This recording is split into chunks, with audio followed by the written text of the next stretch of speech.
This video is for The Living Earth, Unit 2.6, Erosion and Deposition. Today's essential question: what are the specific agents of erosion, and what factors control deposition?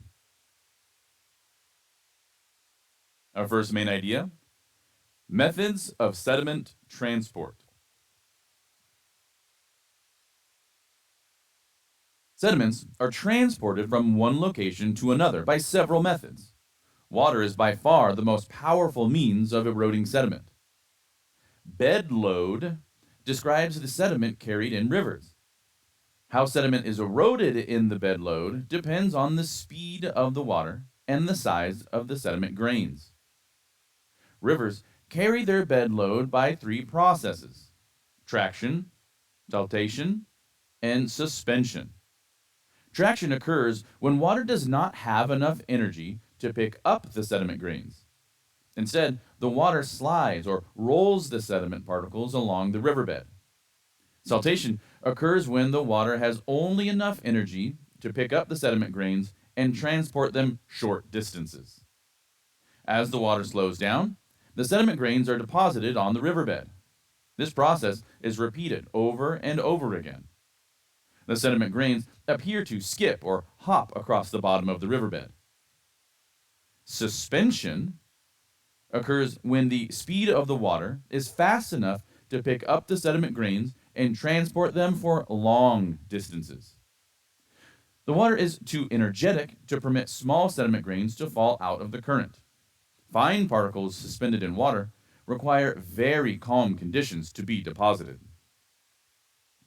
Like water, winds are capable of eroding and depositing sediments. Wind transports sediments by suspension, siltation, and surface creep. These processes mimic the suspension, siltation, and traction that take place in a river. Except under unusual conditions like hurricanes, winds are seldom strong enough to transport large sediment grains. When large supplies of loose sediment accumulate in areas that have very little vegetative cover, the winds can actually strip the land bare. Gravity is a force that acts on all objects on the planet. The gravitational force is directed downward toward the center of Earth. Sediments located on an incline will move downhill under the force of gravity.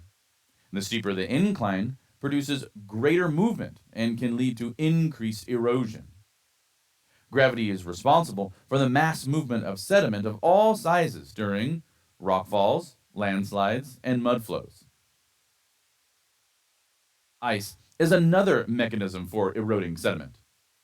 During an ice age, fingers of ice grow and extend from the polar regions, producing massive ice sheets over the previously uncovered land. Even during warmer periods, glaciers can form in polar regions and at the tops of taller mountains. As the ice plows across the continental crust, it picks up rocks and sediments of all shapes and sizes, even as large as boulders. When the weather warms and the ice melts and retreats, it deposits sediments of all sizes. The deposited sediments produce unique glacial features such as moraines. These sediments are also carried to the ocean in icebergs that break off off of large ice shelves and begin to float on the water's surface. These icebergs follow surface ocean currents. As they enter warmer waters and melt, they deposit the sediments across the ocean floor. Our next main idea: sediment size and deposition. Sediment size provides a clue to the energy needed to transport and deposit sediment. Sediments are classified by grain size into 7 major categories. The Wentworth scale is centered at 2 millimeters, marking the boundary between sand and gravel. The sand category contains sediment grains that range in size from 0.125 millimeters all the way up to 2 millimeters. Sand may be further subdivided as coarse, very coarse, medium, and fine. The silt category contains sediment grains that range from 0.0039 millimeters all the way up to 0.125 millimeters. The clay category describes the smallest particles, smaller than 0.0039 millimeters in size. On the coarser end of the Wentworth scale, sediments that range in size from 2 millimeters to 4 millimeters are classified as gravel. Sediments that range in size from 4 millimeters to 64 millimeters are classified as pebbles. The pebble category includes sediments that range in size from 64 millimeters to 256 millimeters. And the boulder category contains sediments that are larger than 256 millimeters. The grain sizes and load of the sediments eroded depend on the energy of the water or wind, which is a function of their speed. The Eulstrom diagram, which is shown on the screen here, is a graph that depicts the speed required for a stream to erode, transport, and deposit sediment of different sizes. The x-axis depicts the sediment grain size. The y-axis shows the change in speed. The diagram uses a double logarithmic scale so that the units on each axis increase by factors of 10. Water traveling at a speed of 100 centimeters per second, for example, will erode a sand grain that is 0.1 millimeter in diameter.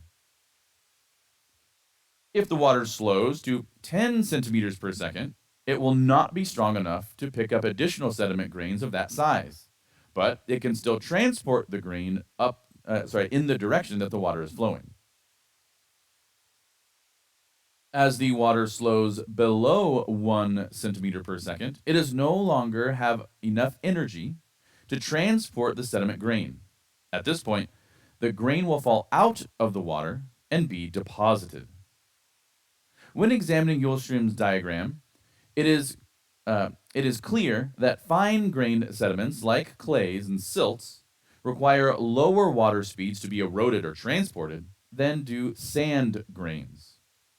So, clay and silt grains are suspended in the water and transported for longer distances than sand. The deposition of clay and silt particles requires an environment characterized by slow water or wind movement. At this point, you should be able to generate a full and appropriate response to today's essential question. What are the specific agents of erosion, and what factors control deposition?